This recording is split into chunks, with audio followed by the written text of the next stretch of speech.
Part 1. The invisible enemy living inside you. Have you ever felt like you are your own worst enemy?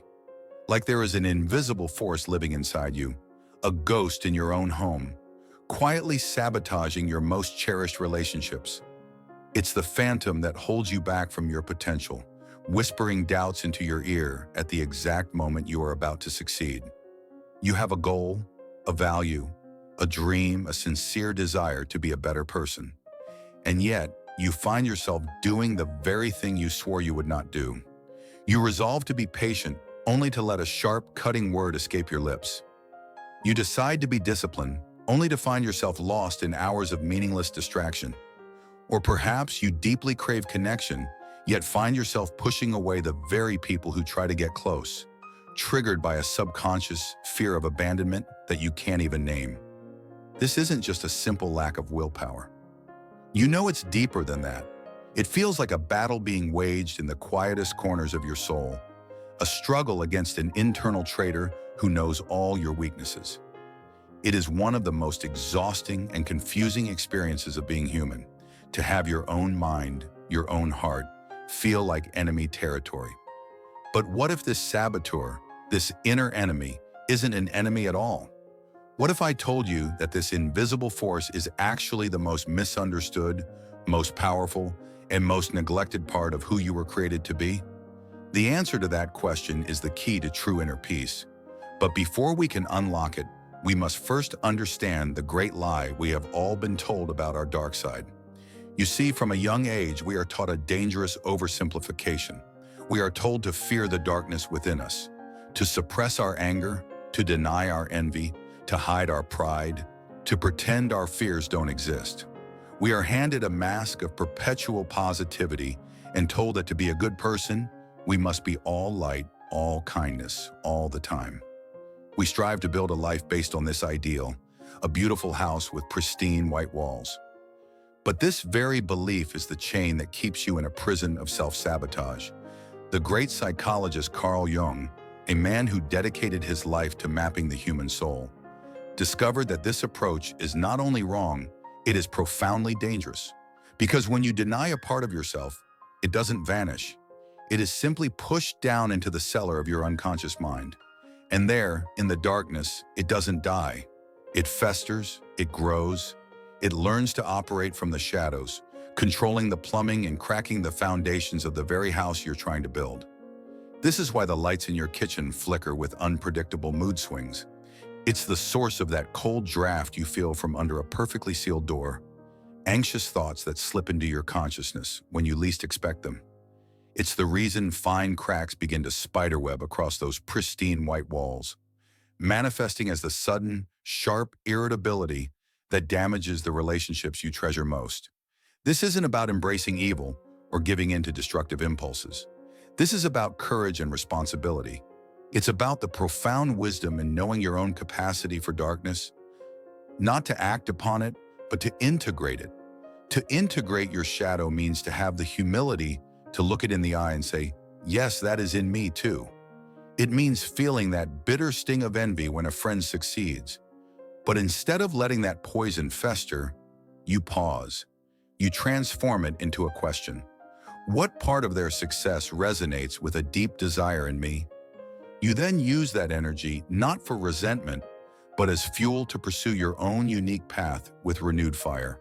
It means recognizing the surge of anger, not as a command to destroy, but as a signal, a spotlight showing you where a boundary has been crossed or an injustice has occurred. You can then channel that immense power not into blind rage, but into clear, focused, and righteous action.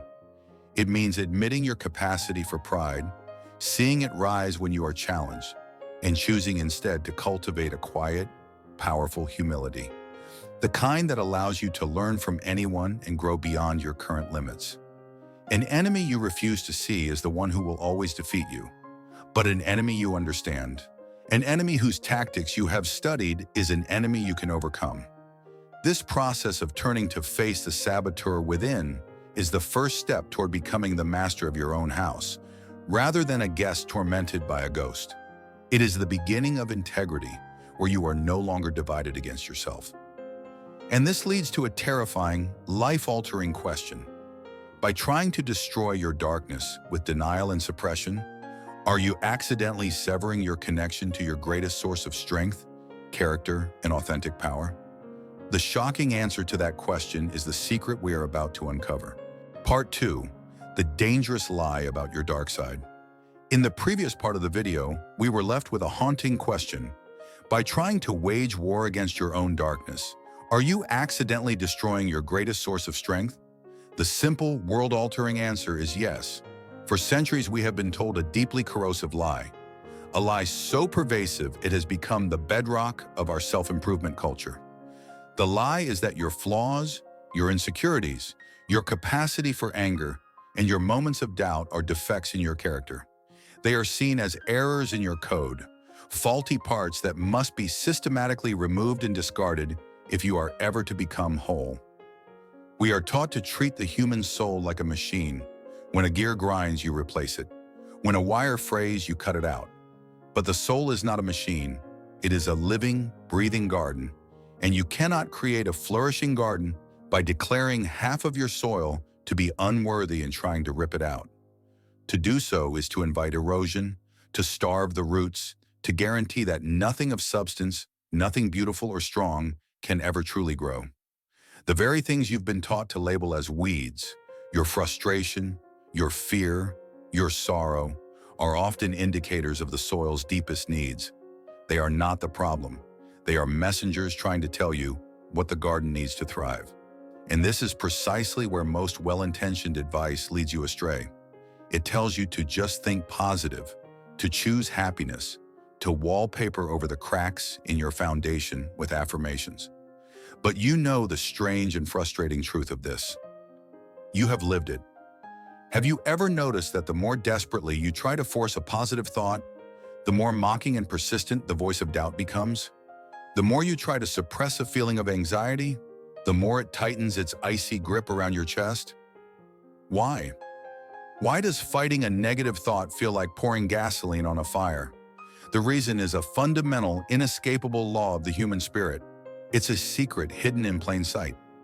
On this YouTube channel, we delve into the most mysterious corners of the human psyche and subconscious. After watching our videos, your life can change forever. If this is what you were looking for, then you should subscribe to our YouTube channel and together with us start your transformation. This constant, unwinnable war creates a devastating split within you. On one side, there is the you that you allow the world to see, the polite, capable, smiling, agreeable person who always has it all together. The great cartographer of the soul, Jung, called this the persona. It is your mask, the carefully curated ambassador you send out into the world. It is a necessary tool for navigating society, but the danger begins when you mistake the mask for your entire face. Because on the other side of that divide is everything else. Everything you were taught to feel ashamed of. The secret fear that you're not good enough. The flash of envy that you quickly bury. The deep sadness you never show. The righteous anger you've been told is unprofessional. All these living, breathing parts of you are disowned and exiled into the shadows of your mind. And here we find the answer to our question. The reason your resistance gives power to the negative is this. What you resist persists. When you push a thought or a feeling away, you are not defeating it. You are doing the opposite. You are implicitly telling your own soul, this thing is so immense, so powerful, and so dangerous that it requires all of my energy to hold it down. You are validating its power over you. Trying to suppress a thought is like trying to hold a beach ball underwater.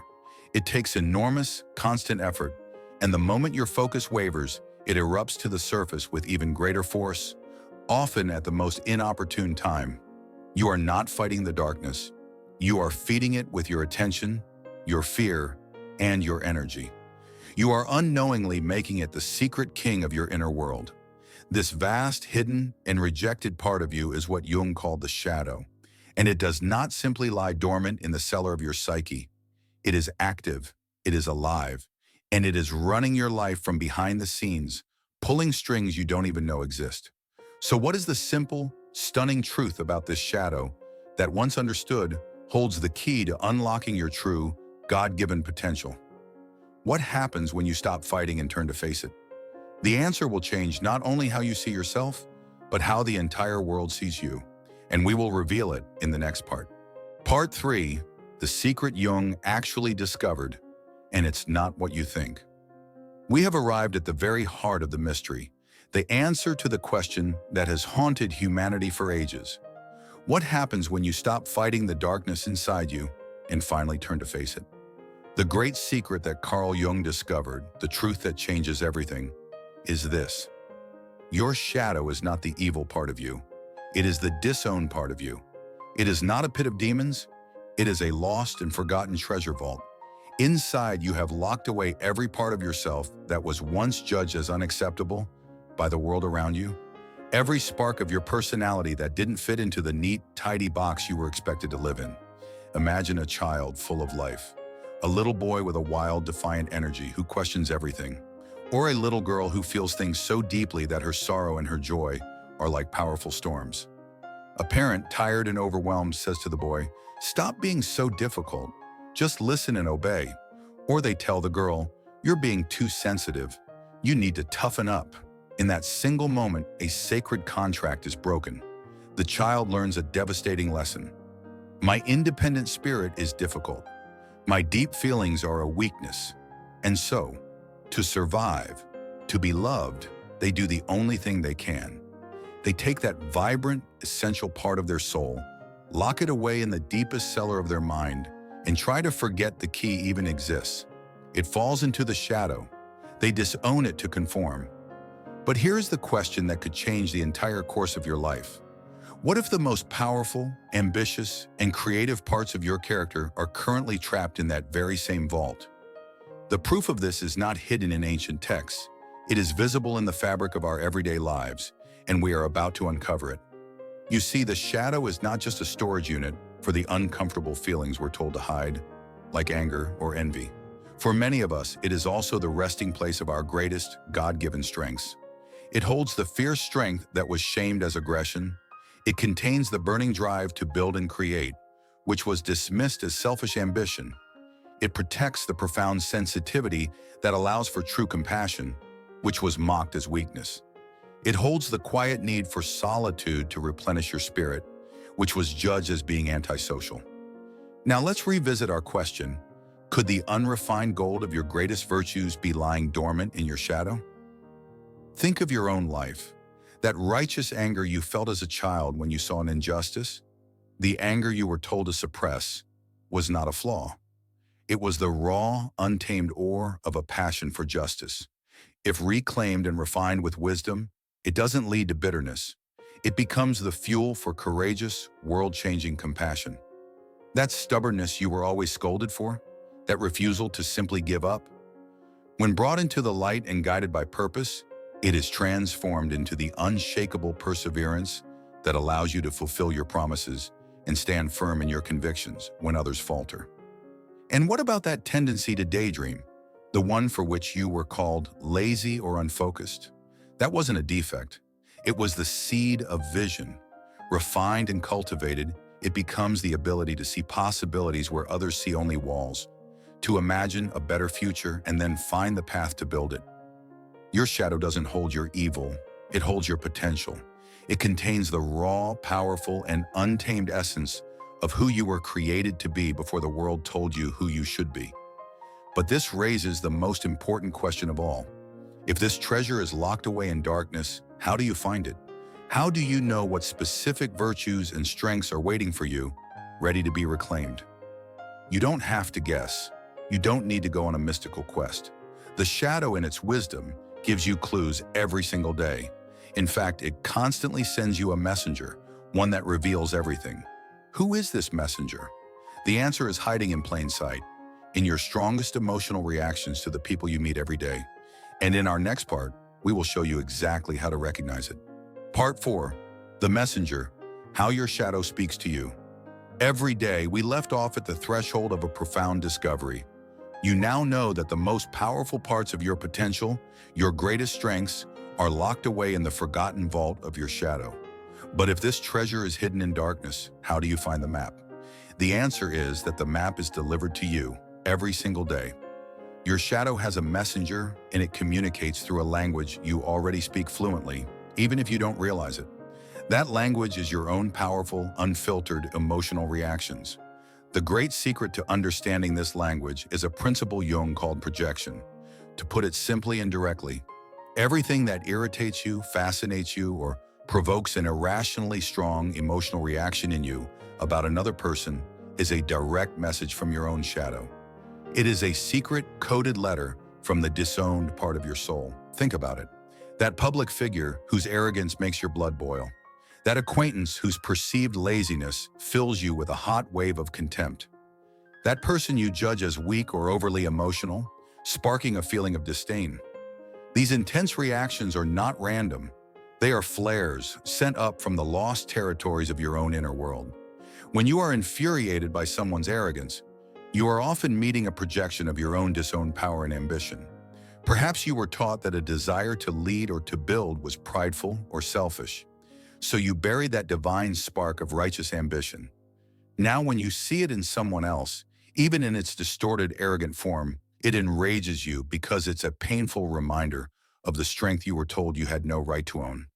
When you feel that deep contempt for someone who is resting, who seems unproductive, you may be facing your own repressed and desperate need for stillness. If you were raised to believe your value is based only on what you produce, then you learn to treat rest not as a sacred act of restoration, but as a shameful weakness. Their rest feels like a personal accusation, highlighting the chains of your own relentless self-demand. But here we arrive at a humbling and profound paradox.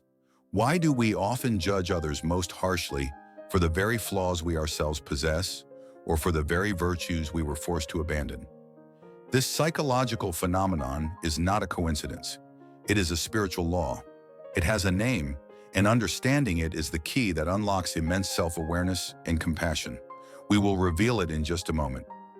First, let us be absolutely clear. This principle is not an excuse for bad behavior. The arrogant person is still acting out of pride. The lazy person may well be failing in their responsibilities. The mirror does not lie. But the emotional charge, that intense, personal, gut-level reaction that hooks you, that belongs to you. The world is a mirror, and when you see a reflection and react with rage or obsession, the problem is not just with what the mirror is showing. The true invitation is to understand what is being reflected back to you about you. So why do we condemn in others what is secretly a part of our own story? The phenomenon is called the shadow projection. Because you have disowned a part of yourself, you are now blind to it in your own heart.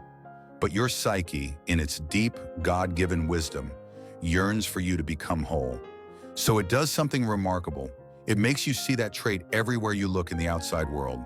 It paints that disowned quality onto the people around you in bold, vivid colors, making it so unavoidable that you are finally forced to turn your gaze inward. You are prompted to stop pointing the finger and to finally ask the life-changing question, why does this bother me so much? What part of this lives in me, waiting to be healed, understood, and integrated? This leads to the most important work a person can do. The journey of taking back these projections, of owning what's inside, and of reclaiming your lost strength. This is the heart of what is often called shadow work, but the name itself can sound terrifying, like a descent into a place of fear. What is the first, safest, and most powerful step you can take on this journey of integration? The answer is not what you expect, and we will reveal it in our next part. Part 5, the first step, an act of radical honesty. So you have followed the map. You have seen how the world around you acts as a mirror, reflecting the lost and hidden parts of your own soul. You now understand that your most intense emotional reactions are not just about other people. They are coded messages sent from the forgotten vault of your own shadow, pleading to be heard. This brings you to the threshold of the most important journey you will ever take.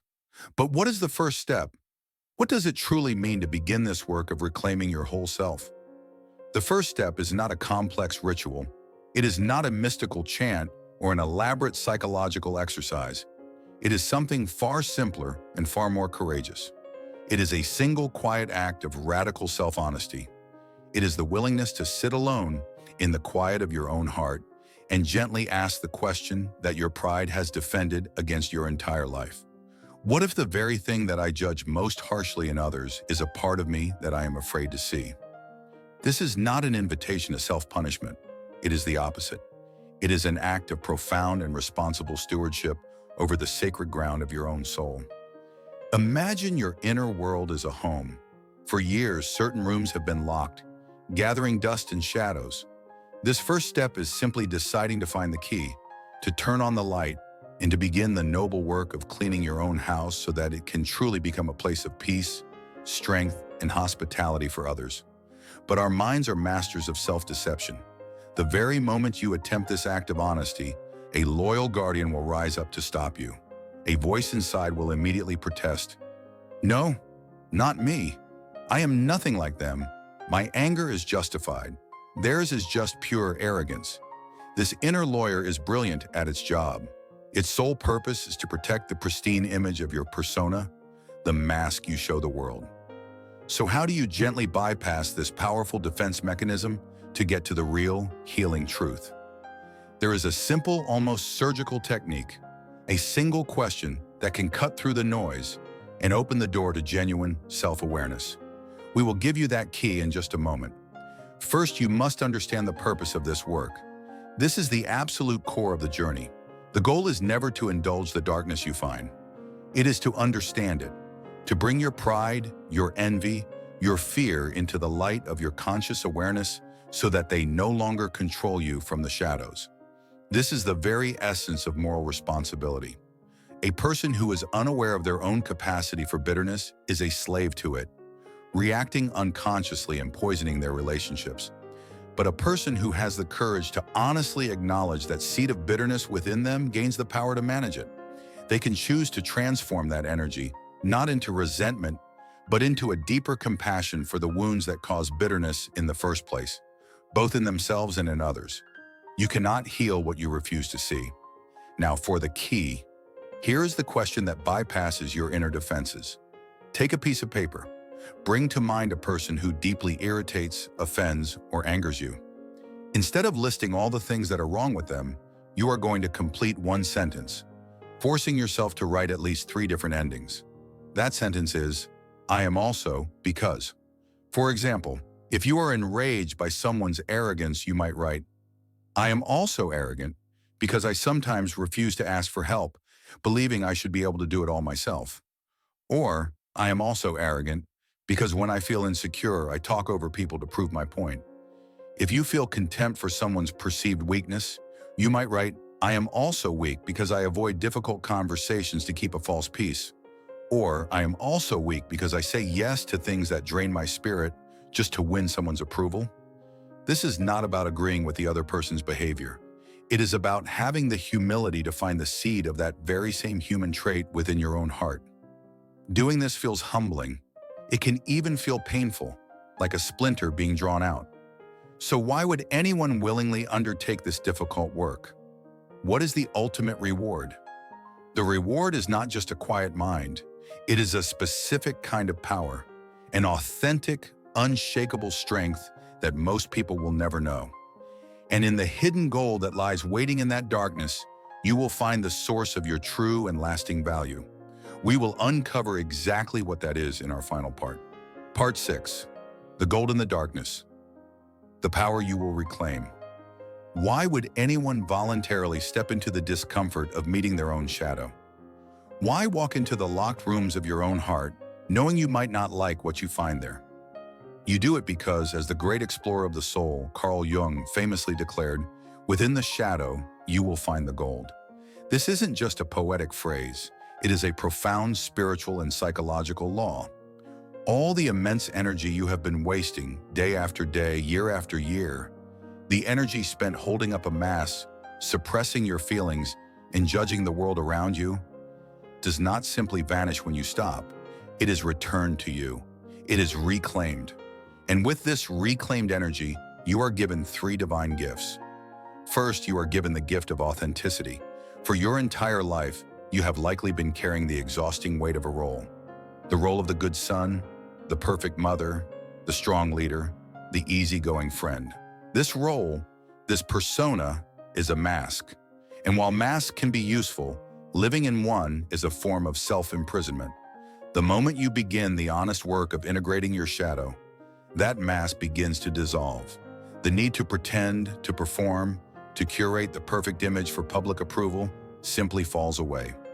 You become a whole person, not just a polished fragment of one. And here is the paradox. People are not truly drawn to perfection. They are starved for what is real. Your wholeness becomes a quiet sanctuary for others, a permission slip for them to be real too. Second, you gain the immeasurable gift of compassion. When you have had the raw courage to look your own capacity for pride in the eye, you can no longer look at another's arrogance with cold, self-righteous judgment. You see the fear and insecurity hiding beneath it. When you have honestly faced the seed of envy in your own heart, you no longer feel contempt for another's ambition. You feel a sense of shared human striving. Looking at your own shadow shatters the pedestal of judgment you never knew you were standing on.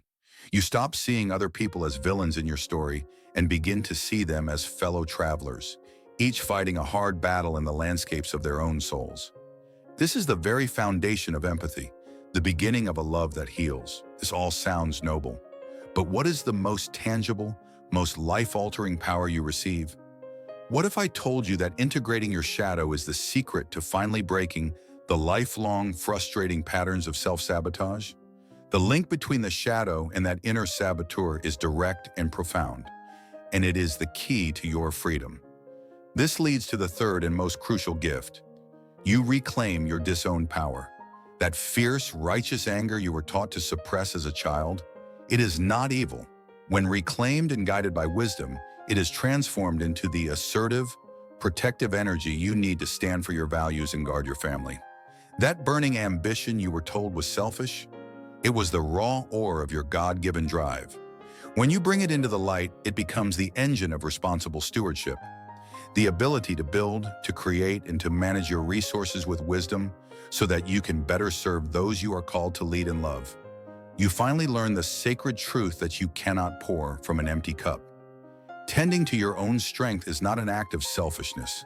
It is an act of responsibility, ensuring you have something of substance to offer the world. If another person is unfairly wronged, you will stand up for them. That will be your righteous anger. And here is the direct link to self-sabotage. The parts of you that are lost in the shadow want to be seen. They yearn to be brought back into the wholeness of who you are. When you ignore their whispers, they have no choice but to scream. And they scream by hijacking your behavior. That is self-sabotage. It is your disowned ambition, feeling suffocated, that makes you impulsively undermine a job that feels too small for your soul. It is your disowned need for sacred rest that makes you procrastinate until you are paralyzed. Your shadow is not trying to destroy you, it is trying to get your attention. By doing the humble work of integration, you give these lost parts a voice, a name, and a noble role to play in your life. The inner saboteur, once understood, is not an enemy to be vanquished. It is a powerful ally waiting to be recruited for your true purpose. We have now understood the profound why, but this understanding must be married to action. What does this journey look like in the real world, day to day? We must move from the cathedral of theory into the soil of reality. So how do you begin the practical, humble art of tending to your own inner garden? More on this in a moment. On Part 7, Tending the Garden.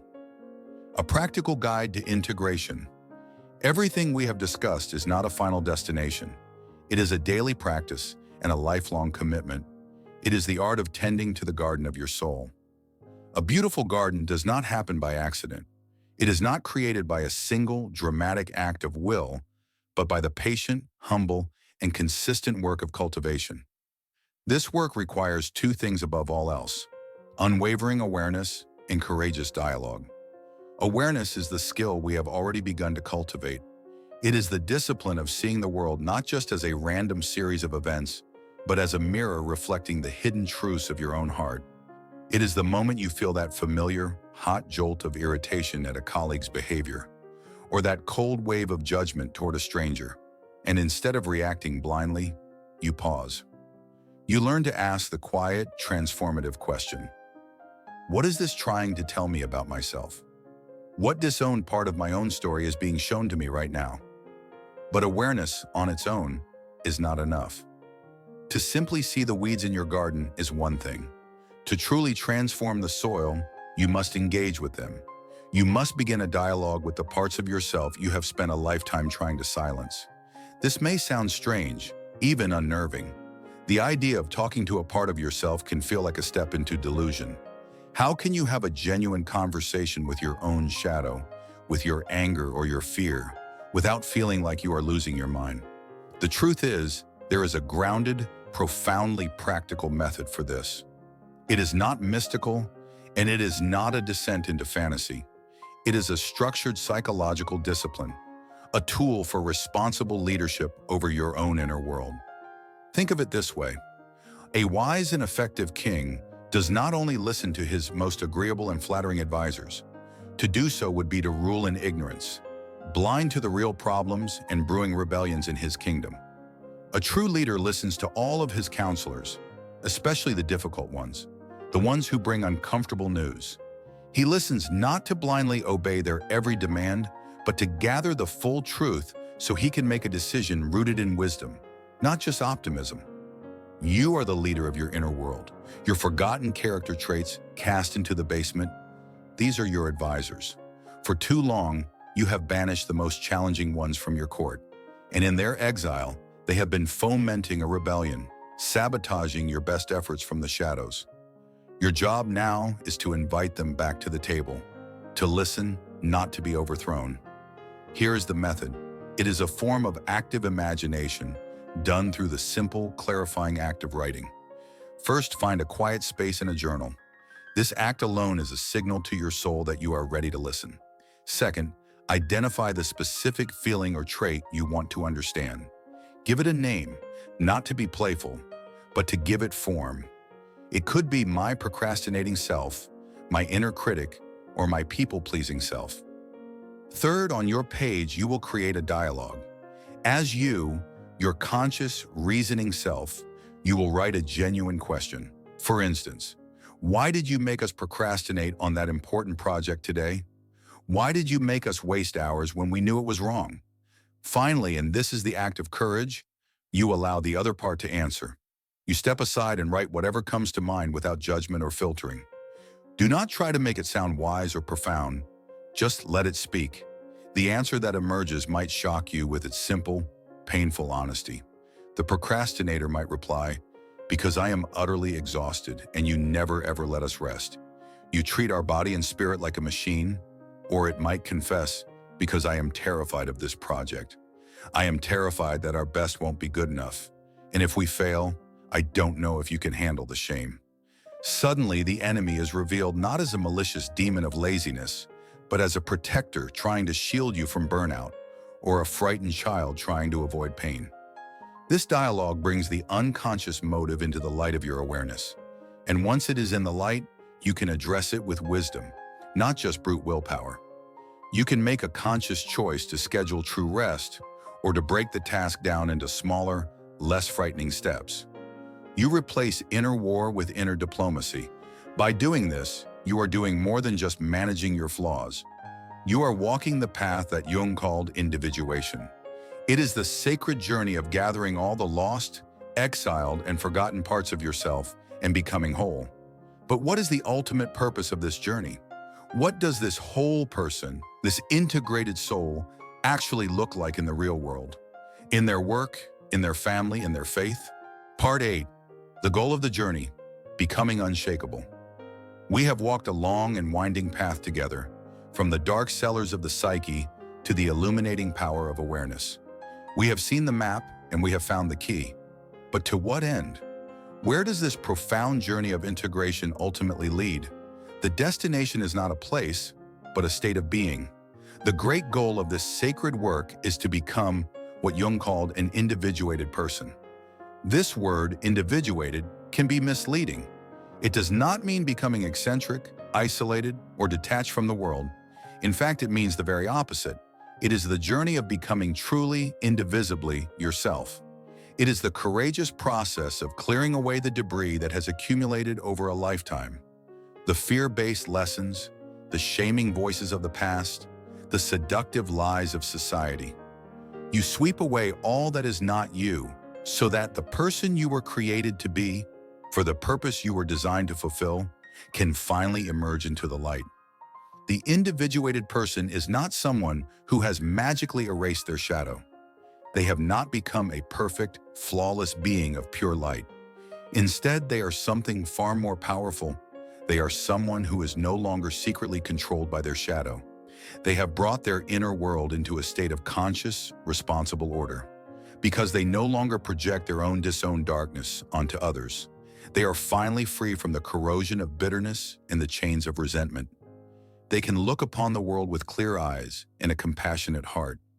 Because they have reclaimed their own disowned power and recognized their inherent worth, a sacred value placed within them, not earned by applause, they are no longer needy.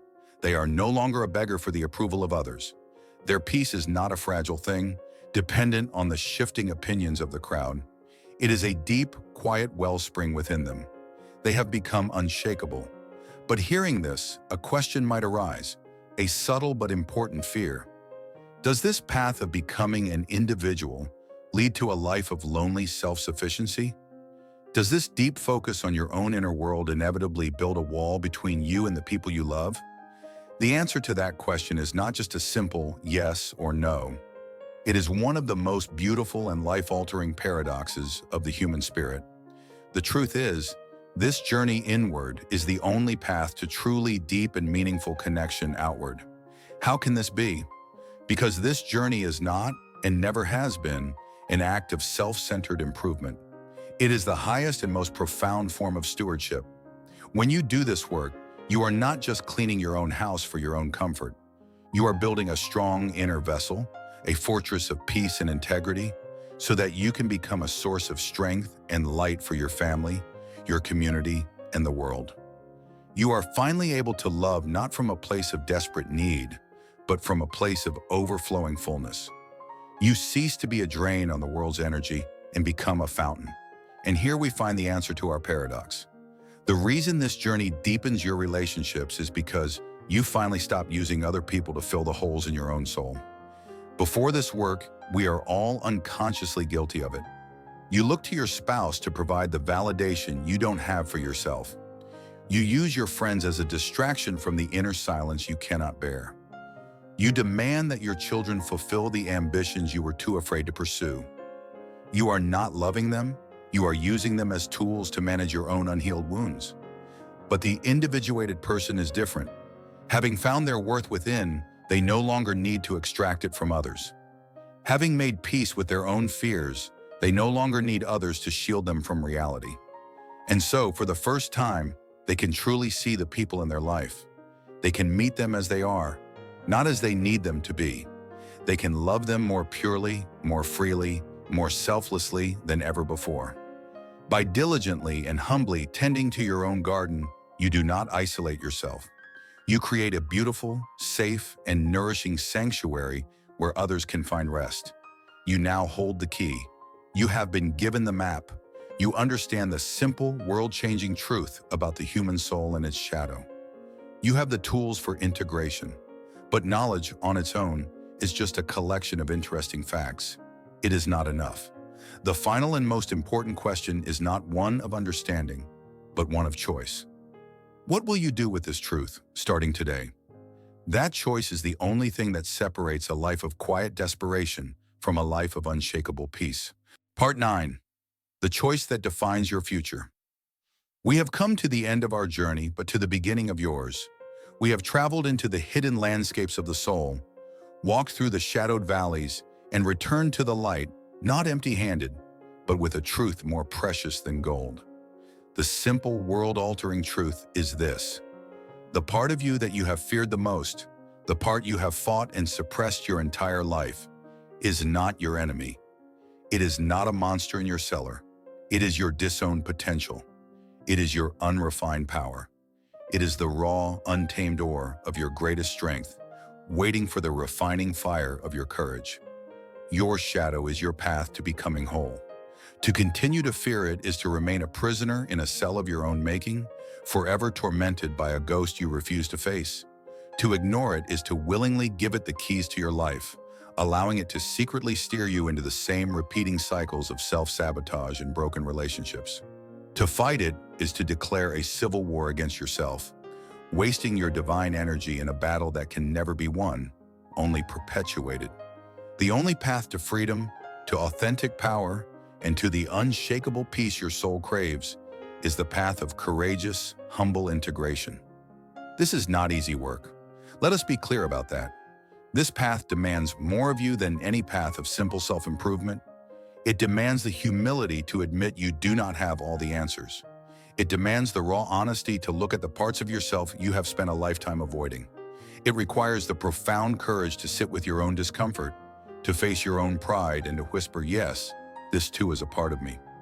But since when has the path to a meaningful life, a life of substance and purpose, ever been the easy path? Gold is not found on the surface. It is dug from the depths. A sword is not made strong by being left in a cool room. It is forged in fire and hammered into shape. A towering oak does not grow in a sheltered greenhouse. It grows strong by pushing its roots deep into the earth and withstanding 1,000 storms. Your character is no different. The resistance you feel is not a sign to stop. It is the very thing that will make you strong. The choice now is yours. It is a choice that will echo through the rest of your days. You can click away from this video. You can close this window and return to the familiar, exhausting battle. You can go back to seeing the world as a courtroom where you are the righteous judge, pointing your finger at the flaws of others, all while the foundations of your own house quietly crack and crumble. You can continue the cycle, or you can make a different choice.